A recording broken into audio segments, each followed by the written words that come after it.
The 20s are probably the best years of your life. This is when you are introduced to the real world after being a terrible teenager for years. In the next few years, you're going to figure out what are you going to do with the rest of your life. Most people end up ruining their 20s by making horrible financial decisions that will bear on their shoulders for many decades to come, such as student debts, although most people take it when they are still teenagers. Looking back at my life, I knew very little about money because I grew up in a family where my parents didn't care about financial literacy, so I grew up knowing very little about money. All they cared about were my grades at school. Guess what happened? I made every financial mistake you can think about. I was naive and I thought that I know everything there is to know about money.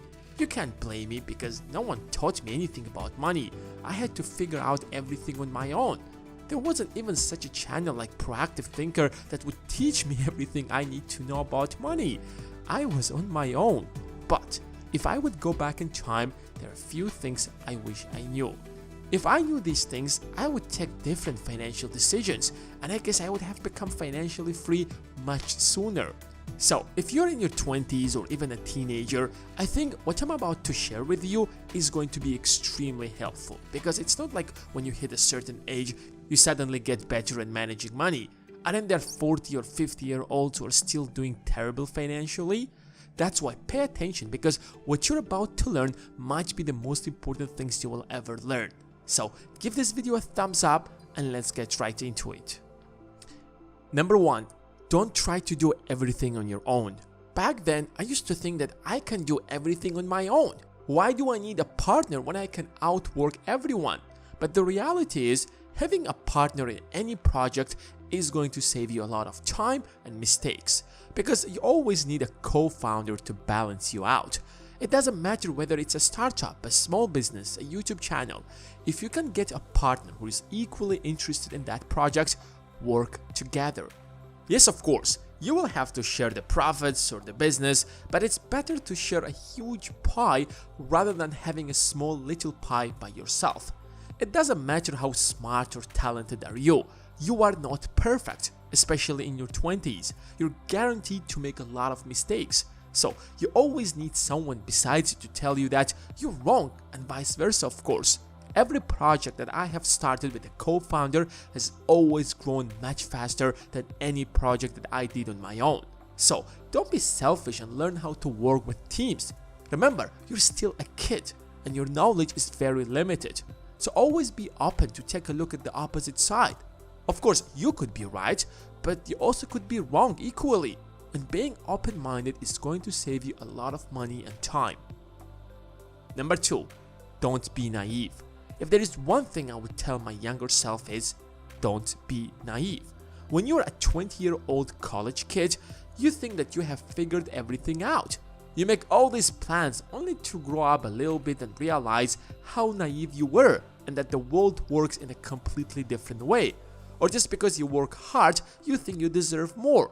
But when you grow up, you realize that no one cares about your hard work. What matters at the end of the day is the final outcome.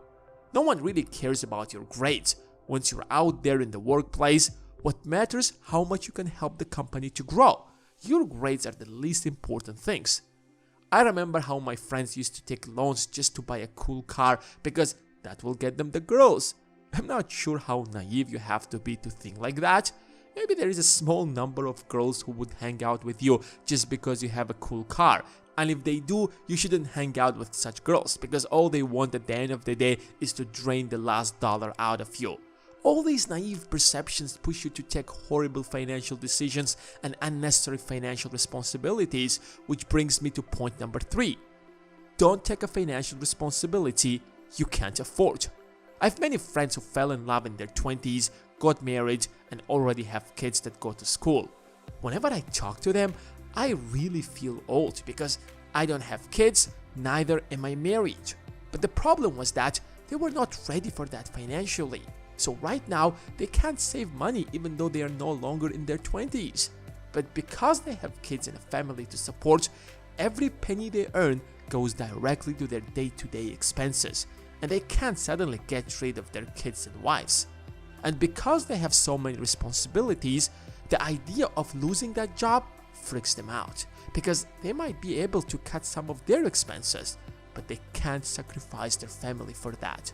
So they stick to that job with their lives and are ready to do everything to keep it. They literally push themselves into a corner, and now they will probably never leave it for the rest of their lives. They're forever trapped in that paycheck to paycheck lifestyle. When you have a job, your career moves slowly. You don't get promoted every day. You don't even get promoted every year. So whenever you get that little promotion, you slightly improve the quality of your life, which means you start spending more. And if God forbid you overuse that credit card, you will spend your entire life just trying to pay your bills. So think twice before you commit to any serious financial responsibility. Number 4. Stay away from money wasters. One of the worst things you can ever do is develop a bad and expensive habit, especially when you are a 20-year-old kid who isn't making a lot of money. First of all the extra money you're supposed to save and invest, you're going to waste it on another pack of cigars, alcohol, or gambling, or whatever is your bad expensive habit is. Number 2. The opportunity cost of that habit is far bigger than you can possibly imagine.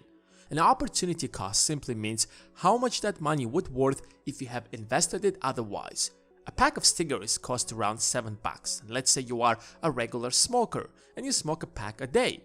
That's $210 a month. Let's say you start smoking when you turn 18. If you instead invested that money in the S&P 500, for example, assuming you will make a 10% rate of return, your portfolio will turn into $1.2 million by the time you hit 58. The question is, what's better? Damaged lungs that you have to spend a fortune to recover when you're in your late 50s? In fact, you will probably never recover them entirely, no matter how much money you spent, or $1.2 million of assets. I think the latter is far better option. Of course, if you're a billionaire, you shouldn't care, but you also shouldn't even watch this video. Number 5. You do not need a lot of money to have fun. We always think that we need to spend money to have fun. While there is some truth to it, but that's not the entire story. Renting a yacht with friends, throwing a huge party, or traveling the world while staying in expensive hotels is fun. But there are also plenty of ways to have fun without wasting a fortune, like going for a drink with friends, traveling the world and staying in a cheap Airbnb flat, or playing basketball or soccer with friends. It could be whatever. Some of the best ways I've ever had fun were the times I spent the least amount of money. In fact, it's not about the money, but rather about the experience you get, how you feel when you're doing what you're doing. Especially if you have really good friends, then you can have all the fun in the world and barely waste any money. Remember the opportunity cost we talked about? Even if you can afford to spend a lot of money to have fun, don't. You should rather invest that money. Remember that as you get older, your expenses will rise, so having more money later in your life is a wiser option. I don't mean that you shouldn't spend anything, there is no point in just keeping money in your bank account, but you also have to be responsible with that money. There are far more points I wanted to include in this video, but I will limit them to 5. If you guys find this video interesting and helpful, I will definitely make part 2. Anyways, if you have enjoyed this video, you will most definitely enjoy this custom playlist that I've created specifically for you that has our most popular videos on business, investing, and the stock market that could potentially change your life. And now, give this video a thumbs up that it deserves and make sure to subscribe if you haven't done that yet. Thanks for watching, and until next time.